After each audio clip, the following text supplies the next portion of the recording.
Hi, I'm Corey, and I have too many tapes.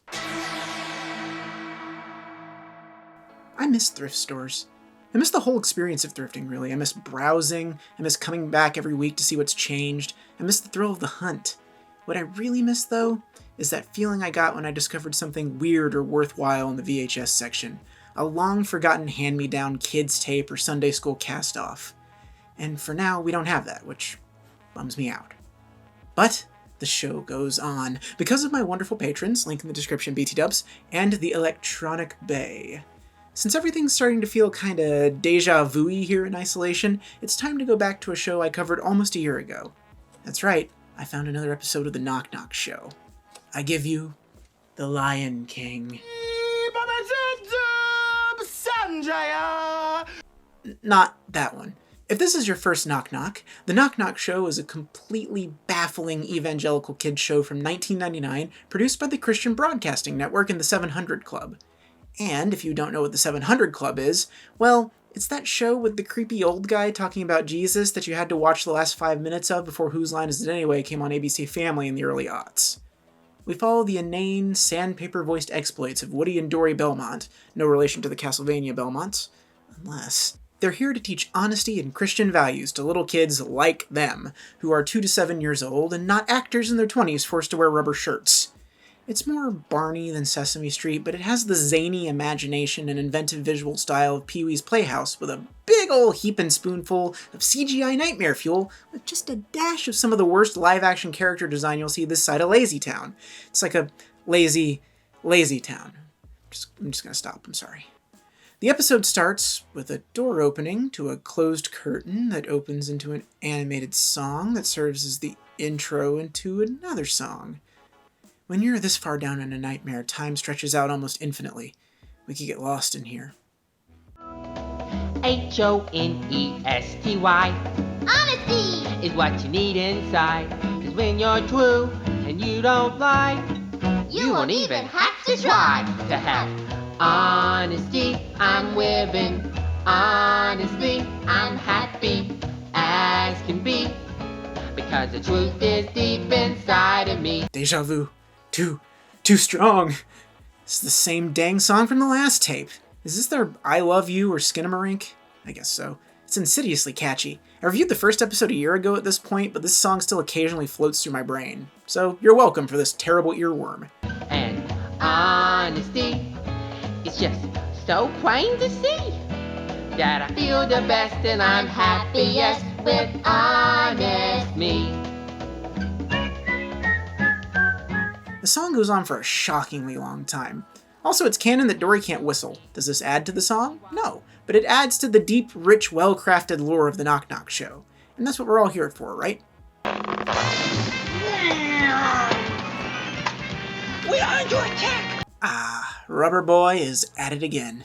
I can't state enough how much I hate these costume designs on almost every level. The shapes are unpleasant, the materials look uncomfortable, and the padding makes the poor actor playing Woody look like he's the child version of David Byrne from Stop Making Sense. And you may find yourself starring in a Knock Knock Show, and you may find yourself in a sticky rubbery wig, and you may find yourself pulling the head of a blonde Barbie doll. Eject! Oh no! I'm in trouble. I gotta ask, is there anything cringier than baby talk from adults? It's just something about the 100% commitment to this performance that gives me the creeps, even if it kinda works. So Woody has broken one of Dori's Barbie dolls. This is, of course, a national tragedy because everyone knows that once the head comes off a Barbie, that's it. There's absolutely no way to, just kinda pop that head back onto the ball joint. Impossible. Can't be done. Beyond our modern understanding of science and medicine. So Woody does the next best thing. He creates a sitcom character faking an injury neck brace out of Play-Doh. Nailed it. We then cut to the Honesty song again, but this time in glorious 3D. This isn't even the worst CGI in the episode, folks. Strap in.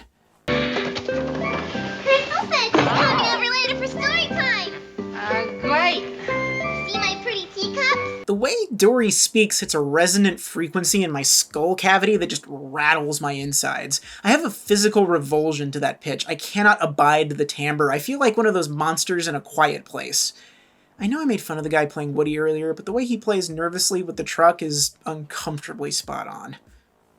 And now it's time for Silly Songs with Cactus, the part of the show where the cactus comes out and sings a silly song.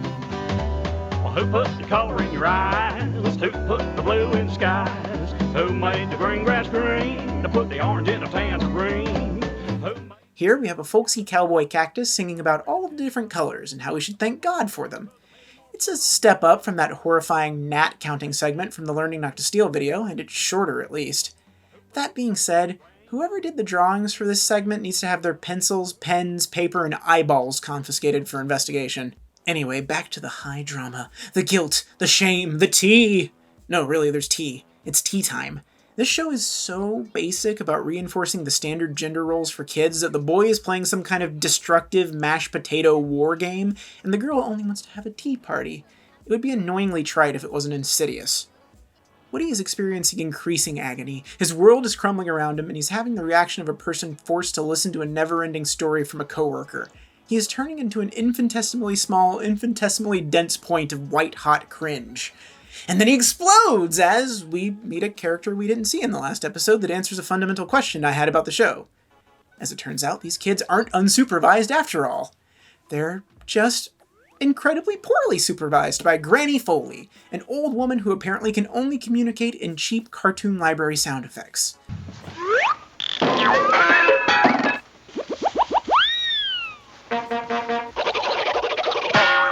makes the funniest noises. Oh no, she's lost language, huh? And the parents just leave the kids with a nonverbal grandparent? Well, I certainly hope the kids don't get injured.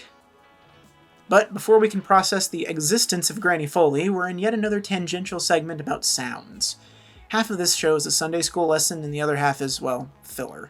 We look at some poorly drawn animals and hear what sounds they make. They draw a zebra, but then they chicken out and don't tell us what it sounds like. Barking, though. Zebras bark, apparently. It's kind of terrifying. Now let's have a big tea party.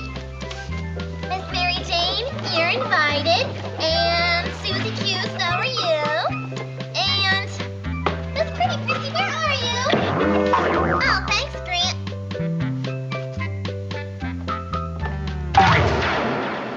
We're back to the tea party, and Dori has discovered that her doll is broken. She reaches within that deep well of acting talent and makes quite possibly the strangest sound-face combination I've witnessed in one of these shows. Her head,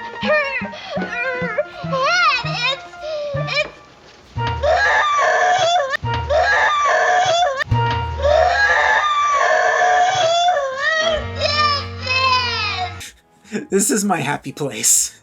The actress playing Dori may not be as showy as the one playing Woody, but her decisions are consistently more childlike in their impulsivity. When the actor playing Woody feels like he's making decent decisions with the material he's given, Dori often feels like she's reacting more naturally to the stimulus around her. Watch as she reacts to this horrible advice from her mother about not showing her anger. Dorothea, don't let your words be harsh like sandpaper, but soft like a teddy bear. Would you please come over here? Did you break my Miss Pretty Prissy? That boiling rage getting shoved down and is just barely being contained.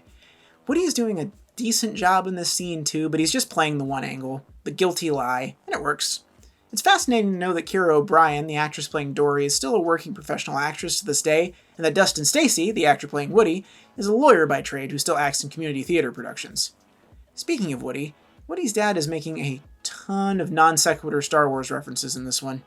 Somebody must have just gotten out of the Phantom Menace, huh? Woodrow, trust God and always tell the truth. You must. Stay on target. Stay on target. Stay on target.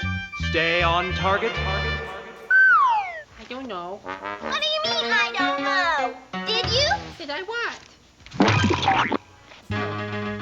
No. No. No, I didn't. Well, then who did? I don't know. Woodrow, I am your father. You need to listen to me, son. Tell the truth. All you have to do is... Use your faith, Dorothea. And now, Next Door Dog, the villain of our last piece. Here he's less dog and more scapegoat. That being said, he seems to only be here for the sake of sending him home. They spent a lot on that costume, gotta use it in every episode if they can. Bye. a minute. Next door dog must have broken Miss Pretty Prissy. Yeah, he must have slipped in and chewed her head off. Ooh, wait till I see him again. What the Oh, hey there, cool cats. Zoop za wow. Reading books is where it's at. No. Oh, God. Oh, dear God. It's a CGI jazz clown. I always knew it would end this way. Better. This is better. Thank you, Dori. I knew I liked you.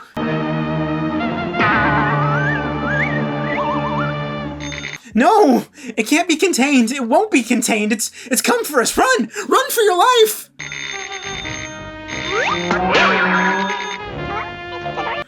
False alarm.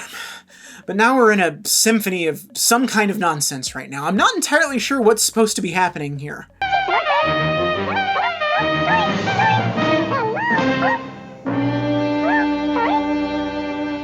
It's choreographed? Go away! Okay, so what I can gather is that this may be a musical representation of that childhood feeling when bad things start spiraling and happening in sequence. The consequence of Woody's lie is indirectly leading to more stress on Dori, or maybe I'm reading into this and the episode needed to be 26 minutes long without commercials, and they only wrote 12 minutes of content without all the cutaways and side segments. Woody, what are you doing? Stop that! You'll unleash syncopated evil upon the world! Anyway, all this has led to a long, dark night of the soul for Dori, and we're only 10 minutes in. How much darker can this get? The girl's devastated. Turns out, she needs to use her faith. Oh, no. The hair. The hair on the Dori model, it looks like she got stabbed in the head by 2 crazy straws and she's bleeding out cranially. Poor girl. Part of every day, I just put my hands together. The left and then the right, then bow my head and talk to God all day and every night. The song starts out as a sort of lullaby, but makes this abrupt shift into doo-wop. Tell him how I love him. Tell him when I'm sad. Tell him when I'm thankful. He'll forgive me when I'm bad. Getting some Santa baby vibes here, but it gets so much weirder. Dori flies off into space, stands on the moon, and then a giant ghost version of her gets to play all of her emotions. Love you. Tell him when you're sad. Boo-hoo. Tell him when you're thankful. Thank you. He'll forgive you when you're bad. I'm sorry. She then jumps off the moon after she says she's been bad. Don't do it, Dori. Life is worth living. As she plummets to her doom, she imagines her safe bedroom, and we get another weird balloon transition back into the real, or as real as this show gets, world. Dori tries to pray her sadness away, while Woody attempts yet another slapdash repair on Miss Pretty Prissy, and lands on sort of a reverse Isadora Duncan or Green Ribbon from Scary Stories to Tell in the Dark situation. Pro tip, do not remove the scarf. This causes Dori to laugh, and her laughter causes a maniacal jukebox to spin to life. Hey, how did that happen? Did you turn it on? No, I didn't. Kids show, horror movie, same thing, right? Anyway, here's the most horrifying thing this show has to throw at us. It's a masterpiece of postmodern cheap CGI mixed with nightmare illustrations, and I honestly don't have anything to say about it other than just, wow. Just take a watch.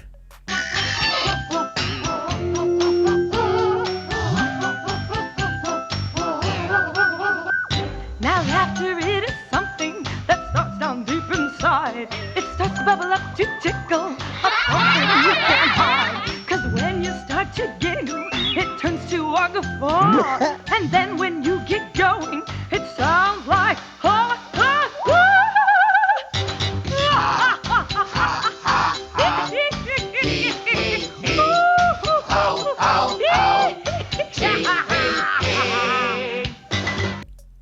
I don't know if I'm okay anymore.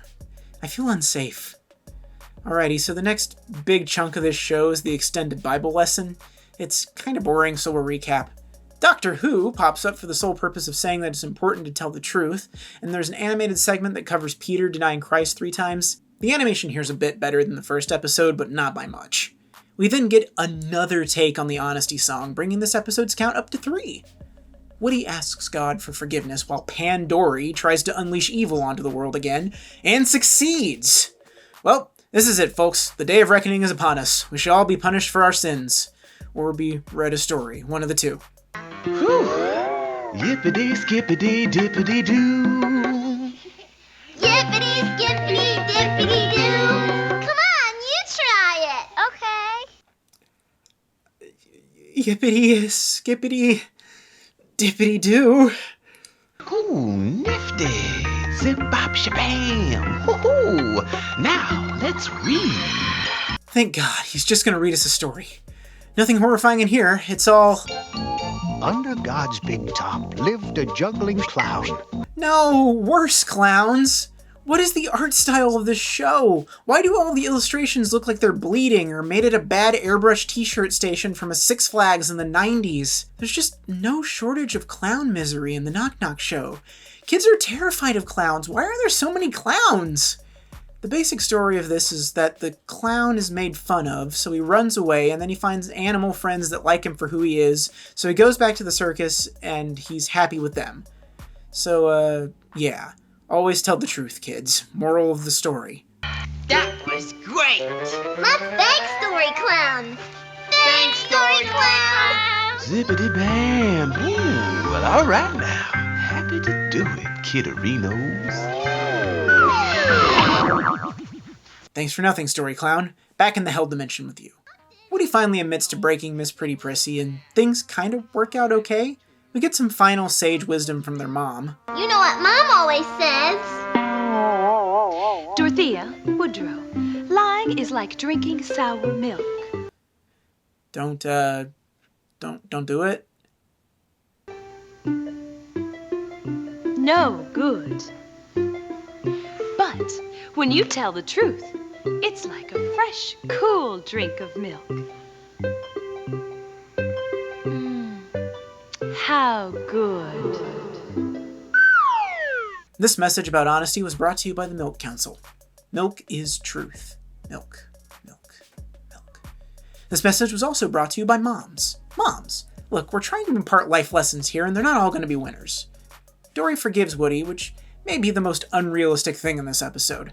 I had a sister. Well, have. I broke her toys. That mark stays on your record for life. I still catch hell about it, not to put my sister on blast or anything. This forgiveness starts a bout of dancing that I can only describe as white. Yeah! It's the Joiners! Come on over. Can you hear the beat? With your body, stomp on over with your feet. Come on! We're then launched into a bad CGI human hybrid world where two peasants lie continuously to try to get into the castle to speak to the king. They're repeatedly denied until they tell the truth, that they're hungry and looking for food, and then the guards let them in because the king is generous and will give them the food that they need. Just a fundamental misunderstanding of feudalism, but go off, I guess. That was fun! Yeah, look!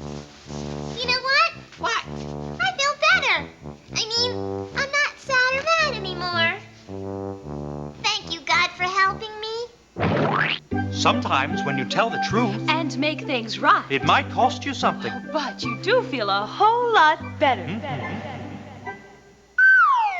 Anyway, we wrap this whole thing up with a further apology, and Woody gives Dori his allowance to buy a new doll. But wait, there's a last song! And remember, honesty, I'm living. Honestly, I'm... Alright, let's bring that counter to 4. 4 times to properly sear into your brain. Anyway, that was The Lion King. As far as episodes of the Knock Knock show go, this one sits kind of in the middle of the ones I've seen. It has some sheer mind-erasing terror and late 90s kids kitsch in it, but it doesn't have the same overall surreal nightmare wonder of learning not to steal. The central story isn't as propulsive. I give it 3 terrible clowns out of a possible 5. Thanks for watching Too Many Tapes. Please like and subscribe, and don't forget to hit the bell to get new video notifications. Do you remember any other terrible kid shows from your childhood that might be a good fit for my channel? Leave them in the comments and I may track them down for a new episode of Too Many Tapes. If you want to help me find more rare and strange VHS tapes from the past, please donate to my Patreon. Even a $1 a month donation helps to make this show work. Because of donations from my patrons, I was able to purchase lighting and sound equipment, and it helps me make payments on my editing machine. Every patron dollar goes into supporting the show. If you donate $10 or more a month, you are the story clown, and I fear but respect you. And to show that respect, I have placed your name in an enormous font here. And if you donate $5 or more a month, you are my next door dogs, and you get your names in the credits and get early access to new videos. Thank you for watching Too Many Tapes, and I'll see you next time.